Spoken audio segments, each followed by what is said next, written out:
როდესაც შინაარსობრივი ნაწილი შევისწავლეთ, ქალების წინააღმდეგ გავრცელებული გზავნილების, აღმოვაჩინეთ, რომ ქალები ყველაზე ხშირად სწორედ გარეგნობის ნიშნით ხდებიან ხოლმე დისკრედიტაციის სამიზნეები. ისინი დისკრედიტაციის და დაცინვის სამიზნე ხდებიან წონის, სიმაღლის, სხეულის ფორმების გამო, ასევე შესაძლოა დისკრედიტაციის სამიზნე გახდნენ არაფემინურობის ან ნაკლებად ფემინური სტილის გამო.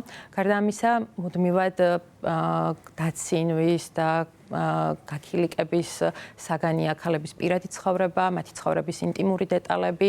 ასევე საინტერესო რომ პირადი ცხოვრების გამო დისკრედიტაციის სამიზნე ხდებიან არა მხოლოდ პოლიტიკაში ჩართული ქალები, ჟურნალისტები, აქტივისტები ან სამოქალაქო საზოგადოების ორგანიზაციების წარმომადგენლები, არამედ პოლიტიკოს კაცებთან დაკავშირებული ან წარსულში დაკავშირებული ქალები, მაგალითად ცოლები, პარტნიორები, ყოფილი მეუღლეები, რომლებიც საერთოდ არ არიან ჩართული პოლიტიკურ ცხოვრებაში, უბრალოდ საზოგადოებისთვის ცნობილი არიან გამომდინარე იქიდან, რომ დაკავშირებული არიან იყვნენ პოლიტიკოს კაცებთან, აი ეს ქალებიც ხშირად პირადი ცხოვრების გამო ხდებიან დისკრედიტაციის სამიზნე.